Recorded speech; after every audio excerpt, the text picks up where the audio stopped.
Why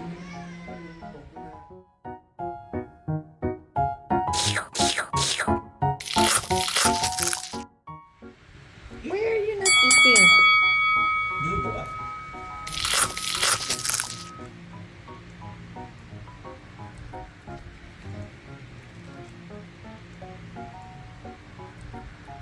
So ito yung binili natin from Shopee. Calming Collar from Post Sauna.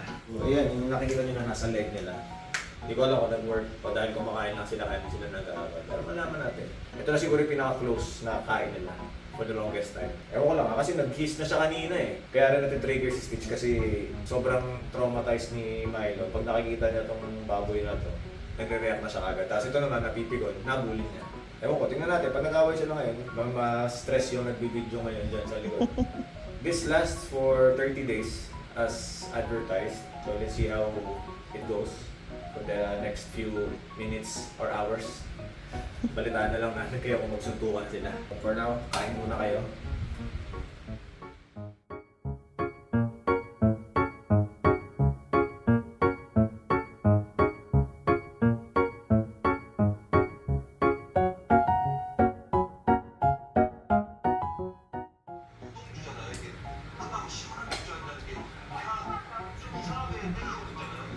Pangay! Kaya na kayo nga sa ilang mga lahat ng pagkain sa Duwalis.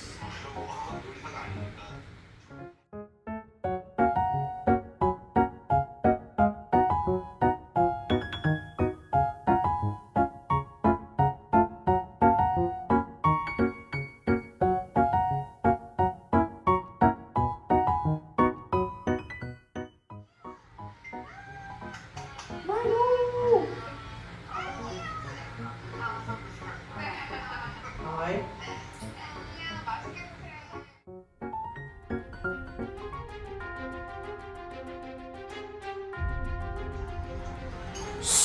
Ay! Ay! No! Hindi mo siya makita, no? Kasi nakatago. Hindi nag-work, ha? Ikaw, hindi ka din umakit agad. Alam mo, hindi ka. No? After almost an hour wearing those calming collars, very obvious naman na walang epekto sa kanilang dalawa. Same aggression pa rin yung pinapakita ni Stitch towards Milo. Then si Milo naman, sobrang defensive stance pa rin. Pagka nagkikita sila ng eye to eye, automatic mag-hiss na siya kaagad. So, wala. Pointless yung collar na binili ko. Hanap pa rin tayo ng ibang alternative kung paano sila magkakasundo. Honestly speaking, ang dami ko na rin na-try na products. Hindi ko na alam kung anong gagawin ko dito sa dalawang to. Halos lahat yata ng products na nasa market, sinubukan ko na. I even tried this Feliway diffuser. This is supposed to produce synthetic facial feline pheromone, yung parang scent ng mga pusa na in-excrete nila kapag yung kinakaskas-kaskas nila yung mukha nila sa mga walls, sa mga pillars. So it's supposed to mimic that scent, but hindi rin gumana. Almost 2,000 pesos siguro ang isang set nito. And the refill alone will cost you around 1,700 siguro. Kasi 159 159 ringgit ang isa. Medyo mahal siya. I mean, I took a chance but it didn't work unfortunately.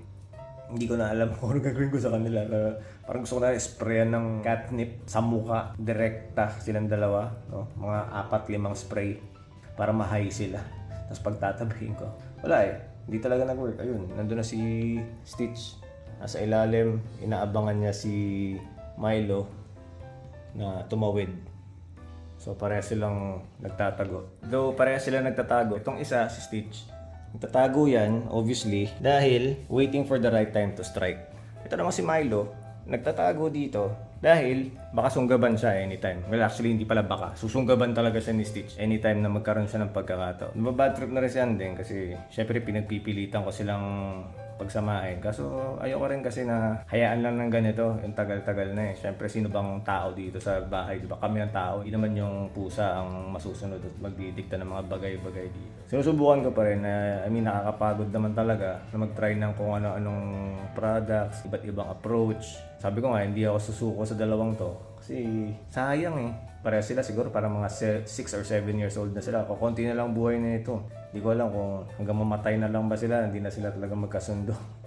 I'm still gonna find alternatives or other approaches. Kasi gusto ko silang makita na naglalaro or kahit di naman yung talagang play as in skit and play. Yung free roaming silang parehas, hindi yung kagaya nito ngayon para silang engot na nagtataguan. Though it has been a couple of hours since I had them wear those calming collars, I can say na hindi siya nag-work sa kanila. I put those collars on them before I left for work, 10 o'clock ng umaga. Kabalik ako ng bahay mga 7:30 or 8. Pero during that time na nasa office ako, magkahiwalay sila. Nasa living room si Milo, dito siya sa spot niya or anywhere, nakakalabas siya dito sa common area namin.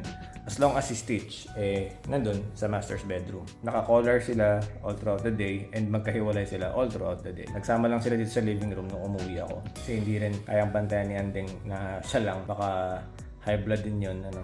After 12 hours of using the collar, I can say that it did not work for both of them. So, but anyway, papasuot ko pa rin sa kanila kahit na alam ko namang hindi siya gumagana. Pasuot ko na lang, sayang naman eh. Kasi yung effect lasts for 30 days naman daw. It lasts for 30 days. Paano ko sabihin it lasts? It didn't even work. So yun na yun. At yan, si Milo lumabas na sa kanyang lungga. Nagbabaka sakali na wala na si Stitch. Hindi niya alam nandun na si Stitch. Nakaabang, ayun. Nakita niya. Ay, nawas niya Marimar. Walang pag-asa yata itong dalawang to. That's it. Thank you very much for watching. As always, if you're a content creator, keep creating those videos even if nobody is watching. Eventually, someone will do. Your Tito Lawrence is out and I'll see you in the next one. Peace. Bye-bye. Uy, bago ko makalimutan, shoutout nga pala kay Carlos Teham. Belated happy birthday at syempre yung tropa natin si King Jack TV na sinoutout din ako sa kanyang last na vlog. Shoutout pala kay Mama San and Unraptured TV who commented dun sa last video natin ng hashtag Alamat Compilation. So don't forget to like and follow his page. Follow niyo rin siya sa YouTube or subscribe na rin guys sa channel niya sa YouTube. Hey, King Jack TV, thank you so much. Peace!